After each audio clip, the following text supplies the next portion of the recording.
Vamos saber agora como está o mercado financeiro com Luiz Arthur Nogueira. Seja bem-vindo. Bom dia, Luiz.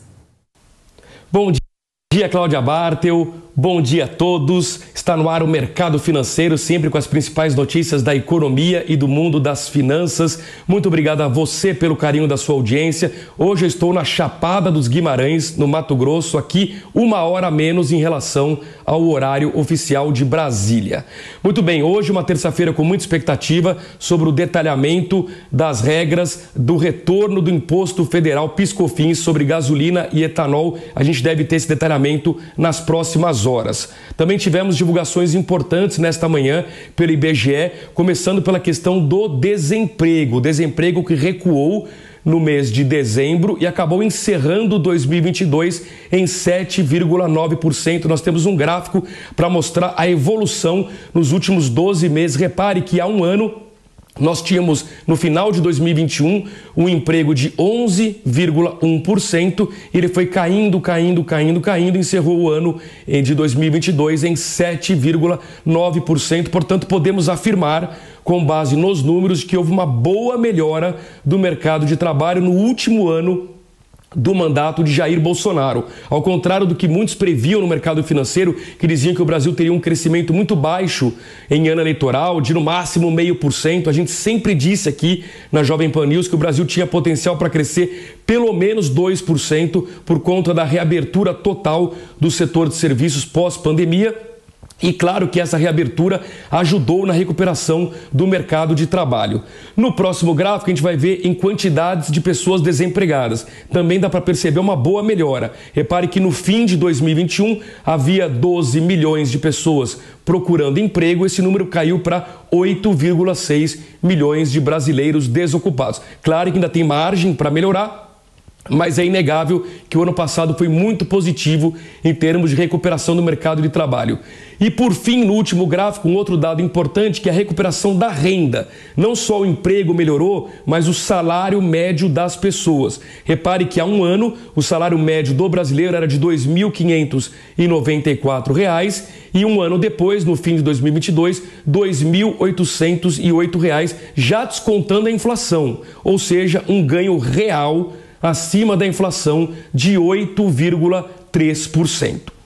Olhando para o futuro, é claro que esse ano vai ser um ano de crescimento econômico menor. Na minha opinião, a gente vai crescer em torno de 1,2%. O mercado acha até menos, crescimento de 0,8%. Consequentemente, a melhora do mercado de trabalho agora vai ser mais lenta nesses meses iniciais de 2023, consequentemente o desemprego vai cair menos do que caiu no ano passado. Essa é a tendência para os próximos meses. Cabe ao governo Lula eliminar as incertezas políticas e econômicas que ainda estão travando os investimentos dos empresários, que no final das contas são os grandes geradores de empregos, inclusive os micro e pequenos empresários, que são os grandes geradores de emprego na economia brasileira. Por falar em resgate de investimento empresarial, tudo depende da confiança.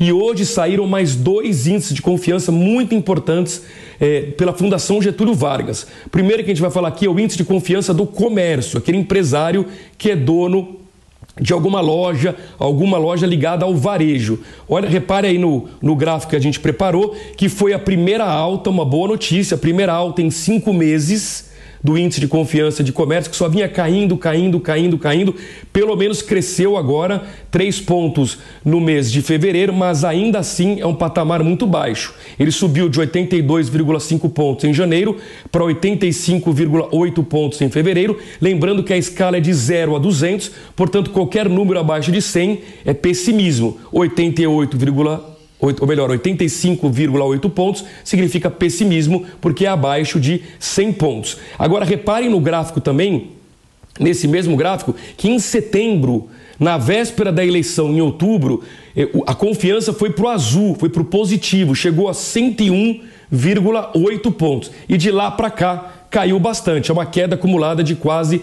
16%. Então, aquilo que eu disse, o governo Lula tem que reverter esse pessimismo, esse cenário econômico ainda muito nebuloso, para que o empresário do setor do varejo volte a investir, volte a contratar gerando, portanto, melhoras ainda maior no mercado de trabalho.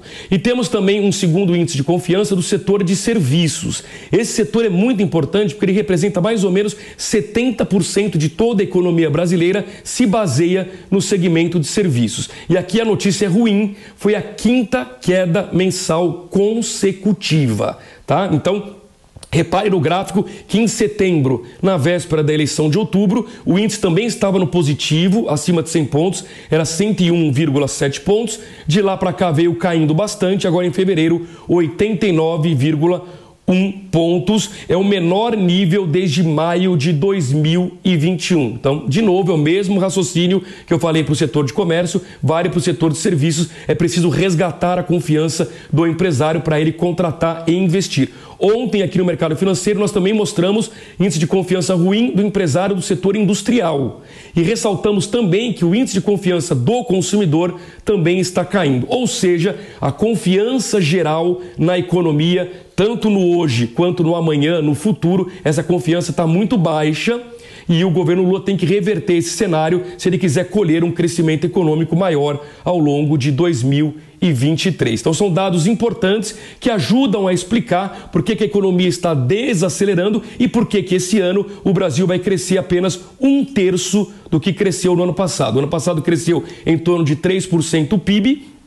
A gente vai ter o dado oficial nesta quinta-feira, vai ser divulgado pelo IBGE o fechamento da economia do ano passado. Então, ano passado cresceu em torno de 3%, esse ano vai crescer em torno de 1%.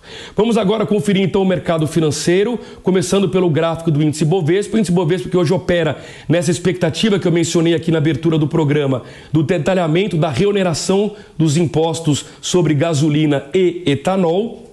Isso vai influenciar muito também as ações da Petrobras. Por quê? Porque a Petrobras está sendo chamada a ajudar o governo no combate à inflação, ou seja, reduzir o preço da gasolina, porque hoje a Petrobras de fato está cobrando um valor no combustível aqui no mercado interno maior do que a cotação internacional. Então, a Petrobras tem uma gordura para reduzir o preço da gasolina. Então, como o governo vai aumentar imposto, principalmente sobre a gasolina, de um lado o governo aumenta o imposto, o que eleva o preço, por outro lado a Petrobras reduz o valor da gasolina nas refinarias. Uma coisa não compensa a outra, mas pelo menos ameniza. Vai subir um pouco no posto de combustível, sim, vai afetar um pouco a inflação, sim, ameniza, mas claro que não resolve todo o problema inflacionário. Por outro lado, a volta do imposto, tanto sobre a gasolina quanto sobre o etanol, no caso do etanol em menor escala, isso vai ajudar as contas públicas e é isso que o ministro da Fazenda, Fernando Haddad, queria. Ele quer arrecadar quase 29 bilhões de reais ao longo deste ano com essa retomada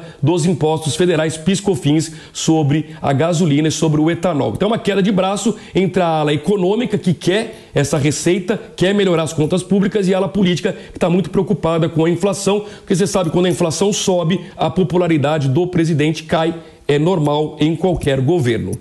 Vamos conferir agora os mercados globais. No próximo gráfico, as bolsas europeias que abriram em leve queda, oscilaram para leve alta, estão oscilando ao longo do pregão de hoje, sem uma tendência definida.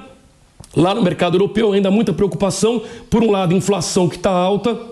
Por outro lado, o risco de recessão por conta da alta de juros. O mercado asiático, se repara aí no canto inferior esquerdo, ainda refletindo a segunda-feira, né? O mercado asiático já fechado, os pregões fechados aí tanto de Xangai, quanto de Tóquio, quanto de Hong Kong. E no canto superior esquerdo, as bolsas americanas, mas esses dados que vocês observam aí, quem nos acompanha por imagens pelo Panflix e pelo YouTube, esses dados são do fechamento de ontem. Por quê? Porque as bolsas americanas abrem daqui a pouquinho, às 11h30, pelo horário de Brasília. E com o índice futuro americano indicando uma leve alta para hoje, tá? E por fim, o último gráfico, o gráfico de moedas. O dólar tem oscilado muito pouco nesse patamar próximo a R$ 5,20, ao contrário da Bolsa Brasileira, que apanhou bastante aí na semana do Carnaval. O dólar ficou bem estável. Talvez o que explique isso é um movimento de entrada de investidores estrangeiros, não só para a Bolsa Brasileira, que é barata, na opinião de muitos, até porque a pessoa entra em dólar, troca para o real e compra ações, de fato, com preços baixos, mas também na renda fixa. O investidor estrangeiro está aproveitando. O Brasil é o paraíso dos juros altos. Não tem nenhum país com a robustez econômica do Brasil pagando hoje 13,75% de juros na moleza. Então o investidor estrangeiro traz o dinheiro aqui. Essa entrada de dólares ajuda a manter esse dólar no patamar de R$ 5,20. Vocês reparem aí a cotação do dólar, do euro e também do Bitcoin. Bom, é isso. A gente vai encerrando por hora o nosso mercado financeiro. Amanhã a gente volta ao vivo, direto dos estúdios da Jovem Pan News, às 11h15 da manhã, pelo horário de Brasília, trazendo mais informações do mundo da economia e das finanças. É com você, Cláudia Bartel. Obrigada, Luiz. Bom dia para você. Bom, contas no